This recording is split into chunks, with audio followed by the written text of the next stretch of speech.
How much of a mess is this when I go walk in here? Don't go that way. Oh, poor baby. I'm so sorry. I didn't know what happened before you left that house, because you didn't leave with everything being okay. I honestly, I don't have anything else that I can really say. I mean, I don't know. So just remember that. Just like Mom, Cody, and Dad loved you. Nobody loved you any more or any less.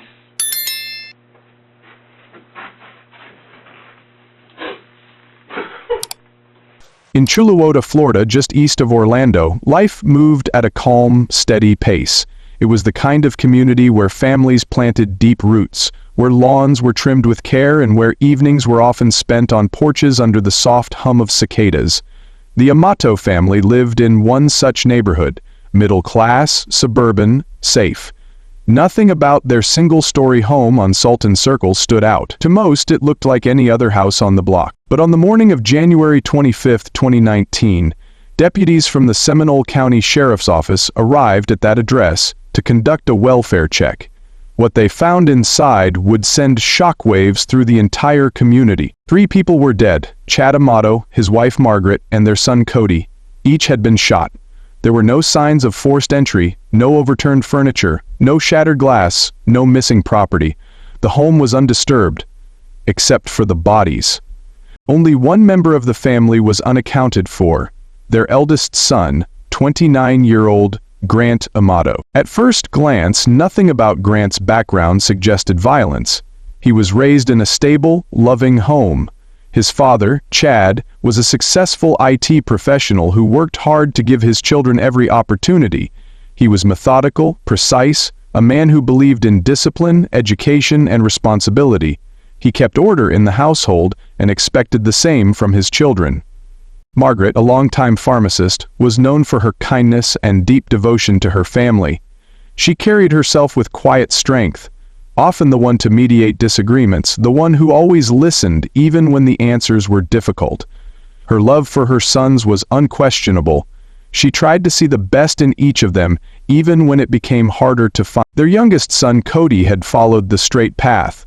He earned his degree, became a licensed pharmacist, and started working full-time. He was well-liked, steady, and dependable. To co-workers, he was professional. To his friends, generous. To his parents, a source of pride and reassurance. Grant, on the other hand, was a different story. He had once shown promise: smart, curious, with a deep interest in technology and healthcare. He entered nursing school and earned his degree, but he struggled to hold on to success. After being dismissed from his job under troubling circumstances, he returned home unemployed, living once again under his parents' roof. His father grew increasingly concerned. His mother remained patient. His brother, Cody, tried to help, even when the effort became frustrating. Tensions within the household had started to build. Not in loud arguments or open confrontations, but in silences, in unspoken worries, in the growing distance between who Grant had been and who he was becoming. Behind closed doors, something was changing. Grant had formed a connection online, one that no one in his family truly understood. It wasn't with a friend or a coworker or even someone he had ever met in real life. It was with a woman thousands of miles away, through a webcam, on a live-streaming adult website. Her name was Sylvie. She lived in Bulgaria. To Grant, it was more than entertainment. He believed it was love. He believed it was mutual. He believed she needed him, and he spent tens of thousands of dollars, money he didn't earn, money he didn't have, trying to maintain that illusion. The more time he spent online, the more disconnected he became from the people around him. His family watched as he withdrew further into that virtual world. They tried to intervene. They tried to set boundaries. They tried to help, but soon, helping wasn't enough. What happened next would raise questions that still haunt those who knew the Amatos. How far can someone go when fantasy replaces reality? What happens when love is confused with obsession, and when the lines between loyalty and desperation begin to blur? This is not just the story of a crime, it is the story of a family who loved their son, a son who made promises he didn't keep, and the terrifying moment when it all came crashing down. This is the case of Grant Amato, Chuluota, Florida. a place that rarely made national news. Tucked within Seminole County, surrounded by wooded landscapes and narrow, winding roads, it was the kind of town people described as peaceful, unremarkable in the best way possible. There were no high-rises here, no major tourist attractions, just modest homes, carefully mowed lawns, and neighbors who still waved to each other from across the street. Most residents had lived here for years, some had lived here all their lives. They sent their kids to the same schools, shopped at the same grocery stores, and trusted their community enough to leave their doors unlocked at night. It was the kind of place where a dog barking too long might get a call from a neighbor, but violent crime? That was unheard of. On the evening of January 24th, 2019, that sense of security collapsed. That night, the Amato household, situated at 2113 Sultan Circle, was unusually quiet. No one had heard a struggle, no alarms were triggered, no calls for help. But by morning, something was clearly wrong. Neither Chad nor Margaret had shown up to work. Cody hadn't checked in with anyone, which was unlike him. Colleagues grew concerned. Text messages went unanswered. Phones rang and rang. It wasn't long before a welfare check was requested. When deputies arrived, they found the house locked from the outside. Nothing appeared broken. The vehicles were parked where they usually were. No obvious sign of trouble. But once they entered the home, the scene changed. 3 bodies, all family members, each one shot, each one in a separate area of the house. There was no robbery, no forced entry, no weapons visible. Nothing was taken, nothing was vandalized. And of the 4 people known to live in the house, 1 was missing. His name was Grant Amato. To understand what happened that night, we must understand who the Amatos were. Chad Amato was 59 years old. A father of 2 sons, and a pharmacist by profession, he was known for his methodical nature. He was quiet, intelligent, and deeply structured in the way he approached life. For decades, Chad had built a stable career in medical software systems and hospital consulting. He believed in routine, in doing things the right way, in holding his children to high standards, especially when it came to education and work ethic. Margaret Amato, 61, was the steady center of the household. Also a pharmacist, she had spent years balancing her professional life with her role as mother and wife. Friends described her as warm, patient, and endlessly forgiving. While Chad focused on structure, Margaret focused on emotion, often caught in the middle when family tensions began to rise. Their youngest son Cody was 31. By all accounts, he was dependable, accomplished, and deeply respected by those who knew him. Like his parents, he pursued a career in healthcare, becoming a licensed nurse. He had recently purchased a home of his own, but chose to stay with his parents temporarily while working long shifts at the hospital. Cody's friends spoke highly of him. Dedicated, kind, someone who always showed up. He was particularly close to Margaret, and even more so to his co-workers, who would later say he had become the rock of the family. Then, there was Grant. At 29, he was the older brother by 2 years. Unlike Cody, Grant's path had been turbulent. He had earned a degree in nursing and had worked at a local hospital, but his career had unraveled in a matter of months. After being accused of improperly accessing medical records and possessing unauthorized medication, Grant was suspended and later let go. The scandal rocked his family. They stood by him, at least at first, hoping he'd learn from the ordeal and move forward. But he didn't. Grant retreated inward. He spent most of his time online, isolated in his room, eyes glued to his computer screen. He wasn't working, he wasn't applying to jobs. And slowly he began asking his parents for money, more often and in larger amounts. The Amatos thought it was temporary, they thought he was recovering, they thought he just needed time, but there was something else. Something they didn't fully see. An obsession had taken root in Grant's life. Her name was Sylvie, a cam model based in Bulgaria. They had never met in person. Their entire relationship existed through a screen. Messages, video chats, and paid time in private sessions. It began as curiosity, but soon, it consumed him. Grant spent tens of thousands of dollars on her, using his parents' money, his brother's credit cards, and eventually funds he wasn't authorized to touch. When his family found out, the confrontation was immediate. They demanded he stop. They shut off his access. They gave him an ultimatum. He was sent away to a rehabilitation facility, hoping he would face the truth of his addiction and come home changed. But that didn't last. When he returned, tensions were higher than ever. Trust was gone. Chad was furious. Cody exhausted. Margaret, caught between protecting her son and protecting the family. A few days before the murders, Grant was told to leave the house. He had been given every chance, and now he had nowhere to go. On the night of January 24th, no one in the neighborhood saw him return. There were no witnesses, no security footage, no sound, but by the morning 3 people were dead, and Grant was missing. The town of Chuluota had never seen anything like it. Police cordoned off the block, news vans gathered. Neighbors stood in shock, some still in their pajamas, unable to process what had happened just a few doors down. The Amatos had been part of the community for over 2 decades. People knew them. They had watched the boys grow up. And now, they were watching their home turned into a crime scene. As investigators searched for answers, one question echoed above the rest. What could push a son to destroy the very family that never stopped trying to save him? Before the headlines, before the police tape, before the 3 lives were cut short, there was a family struggling in silence. To the outside world, the Amatos were a picture of middle-class American stability.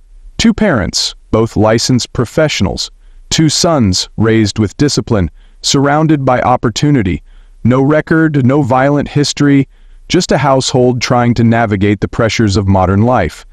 But inside the walls of 2113 Sultan's Circle, tensions had been quietly building, slowly, and over years. Grant Amato was the elder of the 2 brothers. From a young age he was drawn to science, computers, and medicine. He excelled in high school and enrolled in nursing school with high expectations. At first, he did well. Teachers noted his intelligence, and his family, especially his father, Chad, pushed him to excel. Grant earned his degree and began working in an intensive care unit. For a time, it looked like his future was taking shape. But small cracks started to show. At work, colleagues noticed erratic behavior. Grant began taking longer breaks. He seemed distracted, withdrawn. Then came the incident, a serious violation involving the theft of prescription drugs and unauthorized access to patient records. The hospital launched an internal investigation. Grant was suspended. Eventually, he was terminated. The job was gone, his license revoked, and with it the structure that once held him together. Back home, Grant became isolated. He stopped going out, stopped seeing friends. Hours turned into days spent in front of his computer. And slowly a new obsession took hold. It started with curiosity, one of many late-night chats in the world of online adult entertainment. But this one was different. Her name was Sylvie. She lived in Bulgaria, thousands of miles away. Through the screen, she offered Grant something he had lost: attention, admiration, the illusion of connection. The relationship wasn't real, but to Grant, it felt like the only thing that was. He spent hours talking to her. Then days. Then money. Lots of money. At first it was his own savings. Then his parents' credit cards. When that ran out, he began borrowing from Cody, his younger brother, the one who always seemed to have his life in order. Cody Amato was a stark contrast to Grant. He worked long shifts at Advent Health Orlando as a nurse. By all accounts, he was responsible, grounded, and deeply loyal to his family. Friends described him as someone who never let people down. He paid his bills on time, he helped his parents with household chores, and when Grant found himself in trouble, again, Cody stepped in. Over time, Cody paid off thousands of dollars of Grant's debt. He believed his brother just needed a reset. But as the transactions continued, and the lies mounted, frustration grew. Grant wasn't just borrowing money. He was manipulating those closest to him, lying about job offers, fabricating stories, and secretly selling valuable family items to keep the money flowing towards Sylvie. When Margaret discovered her jewelry missing, Grant denied everything. When Chad questioned him about the drained accounts, Grant had an excuse. But eventually the truth emerged. Over $200,000 had been funneled into a virtual relationship. The family was stunned. They tried to intervene. They held long talks in the living room, desperate to make him see reason. Margaret pleaded. Chad gave ultimatums. Cody, still forgiving, tried to keep the peace. But nothing worked. The situation escalated. Grant was no longer allowed to access the internet unsupervised. Chad locked down the home network. Sylvie was blocked. Grant resisted, tensions turned into shouting matches, doors slammed, the air grew thick with disappointment.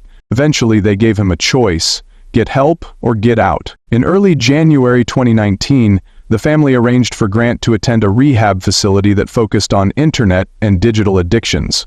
The goal was to distance him from the screens, and from Sylvie. He went, but only briefly. Within 2 weeks, he returned, claiming he had completed the program and was ready to start fresh. But the atmosphere at home had changed. Chad had grown stern. He no longer believed Grant's promises. Margaret, emotionally exhausted, treaded carefully, and Cody had started to keep his distance. Grant felt alienated, watched, controlled. To him, it wasn't an intervention, it was punishment. He resented Cody most of all. The younger brother who had the career, the discipline, the respect of their parents, the one who always seemed one step ahead, the one who now stood between him and the only thing he believed still made him feel alive. By mid-January, Chad and Margaret had reached their limit. Another confrontation led to Grant being kicked out of the house. He was told to stay with his aunt, to get his affairs in order, and to stay away until further notice. Grant left, but something inside him shifted. He had lost his family's trust. He had lost control of the only relationship he still cared about. And in his mind, one person bore the blame: Cody. The days that followed were quiet. Grant stayed off the grid. No social media, no communication with the family, no visible signs of what was to come. But according to police records, in the days leading up to January 24th, Grant began taking steps, researching weapons, finances, and messaging services. He reached out to Sylvie through alternate channels. She thought it was Cody, but it wasn't. Then came the day. Thursday, January 24th, 2019. Grant returned to the house. What happened next would stun the town of Chuluota and ripple far beyond its borders. January 25th, 2019. Just after sunrise, the staff at Advent Health Orlando began their routine early, as they always did. Charts were updated, beds were prepped, morning rounds were assigned. But something was off. Cody Amato, known for showing up on time, often early, wasn't there. At first it was brushed off. A flat tire, maybe, traffic. But as minutes turned to hours, concern began to spread across the floor. This wasn't like him. Cody wasn't the kind of man who missed a shift without calling. He had never been late, never gone silent. When his phone went unanswered, his co-workers knew something wasn't right. One of them, a longtime friend, made the call to the Seminole County Sheriff's Office. By mid-morning, deputies arrived at 2113 Sultan Circle. The front door was closed, the neighborhood still and quiet. There was no sign of a struggle outside, no signs of forced entry. But inside was something no one expected. Deputies entered through the garage. The air inside was heavy, still, too still. The first to be found was Chad Amato, in the home office. Slumped in his chair, gunshot wound to the head. The position of his body suggested no warning, no time to react. Just silence, followed by the sound that ended it all. A few steps down the hall, in the kitchen, Margaret Amato, lying on the floor. Another single shot, no defensive wounds, no evidence of movement after the impact. The scene suggested one thing: she hadn't seen it coming. The search continued. Upstairs, Cody, on the floor in his bedroom. Same method, same pattern. Each of them killed in separate rooms, each of them alone, and none of them had made a call for help. No broken windows, no signs of forced entry, no overturned furniture. The house had not been robbed, the television was still in place, jewelry untouched, the dog quiet and unharmed. Nothing had been taken, except 3 lives. By that afternoon, the house was cordoned off. Yellow tape fluttered in the wind. Forensic teams moved with precision. Photos, measurements, ballistics, samples taken from every surface. But there was one person unaccounted for: Grant. His car wasn't in the driveway. His room was empty. His phone off. Neighbors hadn't seen him since his return a day earlier, and just like that, the focus of the investigation shifted. From the moment they found the bodies, investigators considered the possibility that the killer had known the victims. The absence of forced entry, the dog's silence, the calmness of the crime scene. It pointed to someone who belonged in the house, someone they trusted. Attention turned to the family's gun collection. Chad and Cody were both licensed firearm owners. Deputies found the safe open. One weapon was missing, a 9mm handgun registered to Cody. Later that evening, detectives pulled surveillance footage from the neighborhood. One camera, mounted above a nearby driveway, captured a figure leaving the Amato residence the evening before. Grant. He had driven away in Cody's car. Warrants were filed. That night, investigators tracked the vehicle to a DoubleTree hotel in Orlando. The room was under Grant's name. Inside, they found him calm, composed, seated on the edge of the bed, scrolling through his phone. He didn't resist. He didn't ask why. He didn't mention the house. But on his phone were dozens of messages to Sylvie. They were sent from an account with Cody's name, time-taped after the estimated time of death. He was brought in for questioning. The interrogation began just before midnight. Grant sat across from two detectives. The room was plain. A table, 2 chairs, a recording device. One light overhead. He didn't appear shaken. He claimed he hadn't been home long, that he found them already dead, that he panicked. That's why he took the car. That's why he left. But the story didn't hold. Detectives noticed gaps in the timeline. He couldn't explain why there were no signs of forced entry.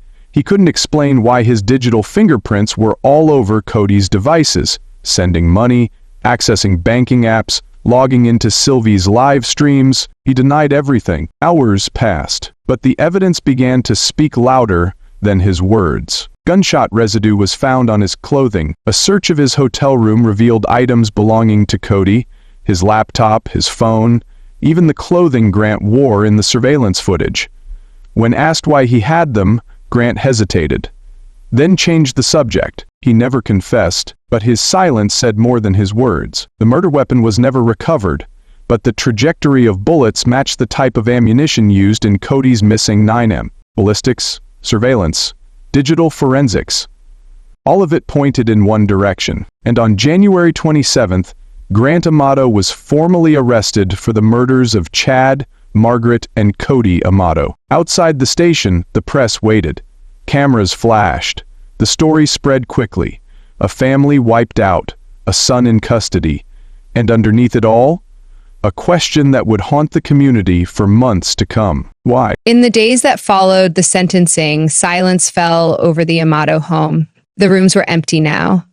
The walls, once filled with laughter, discipline, correction, and care, stood quiet. The family photos remained where they'd always been, still smiles frozen in time. But the family they captured no longer existed. For the extended Amato family, grief took many shapes. There was sorrow for Chad, a man who had dedicated his life to building something for his sons, only to be destroyed by one. There was anguish for Margaret, whose love was unconditional, whose forgiveness had stretched beyond reason. And there was heartbreak for Cody, a young man whose only mistake was trying to help a brother who refused to help himself. But even through that grief, there remained a complicated ache for Grant. A child once held in their arms, a boy who had celebrated birthdays, passed exams, laughed at holiday dinners, a boy who had lost his way long before he pulled the trigger. The community that had once seen the Amatos as an ordinary suburban family now viewed them through a different lens. Neighbors left flowers by the mailbox. Some crossed themselves as they passed the house on their morning walk. A few couldn't bring themselves to look at it at all. In hushed tones, people asked themselves the same question. If this could happen in a home like that, what else are we missing? News of the case spread across the country. At first, it was the details that caught attention. A triple homicide, a digital obsession, a webcam model thousands of miles away. But the longer the story stayed in the headlines, the more uncomfortable truths began to surface. Talk shows hosted experts on family estrangement, digital delusions, and unchecked emotional dependency. Parents across the country asked themselves whether they were really paying attention to the screens their children stared into. Online forums filled with strangers debating who to blame, Grant's upbringing, the adult industry, mental health services, or the internet itself. Some blamed the parents for being too strict, others blamed them for being too lenient, and in all the noise, the deeper question lingered in the background. Where does love end and enablement begin? Professionals weighed in. Grant Amato had exhibited signs of delusion, entitlement, and detachment from reality, warning signs that in hindsight had been clear, but at the time they looked like stubbornness, moodiness, an adult refusing to grow up. There were no diagnoses, no forced evaluations, no mandatory treatments, and perhaps that was part of the problem. Beneath the surface, the case revealed something far more difficult to confront: how unprepared most families are when obsession becomes pathology, when fantasy replaces reality, when digital lives become more vivid than the ones we're living. This was not about a webcam model. It was not about sex. It was about escapism, about a young man who retreated into a world where he was never rejected, never questioned, never reminded of who he really was. But in the end, reality had the final say, and it came at the cost of 3 lives. The Amato case left behind more than an empty house. It left behind a roadmap of warning signs. And for those willing to look, it left behind a call. Quiet, but urgent. Families began asking harder questions. Communities reconsidered what accountability looks like when love is involved. And across the country, people looked at their screens just a little differently. A month after the sentencing, a candlelight vigil was held outside the Amato residence. Dozens gathered. Some were neighbors, some were friends. Some had only followed the story in the news, but all came with one purpose: to remember the lives lost and to make sure they weren't forgotten. Candles flickered in the darkness. Photos of Cody, Margaret, and Chad were displayed on folding tables. Soft music played in the background. Someone read aloud a letter Cody had once written to a patient's family, full of warmth and kindness. Someone else laid 3 white roses at the foot of the driveway. There were no speeches, just silence and grief. And beneath it all, one unspoken truth. The Amato family had tried everything: intervention, boundaries, love, forgiveness. But in the end, it wasn't enough. Cody Amato, a young nurse, dedicated, driven, protective. He dreamed of owning his own home. He died trying to hold his brother accountable. Margaret Amato, a mother of 2, patient, nurturing. She always believed her son would come back to himself. She welcomed him home even after he had broken their trust. Chad Amato, a father who worked long hours, built a stable life, and spent his final days trying to hold his family together. The Amato family did everything they could to save their son, but sometimes love is no match for delusion. And when we fail to recognize the difference, when we mistake silence for peace or distraction for healing, tragedy waits just beyond the edge. Let their story be a warning. Let it be a lesson. Let it be a call for compassion, awareness, and action before another family becomes a headline.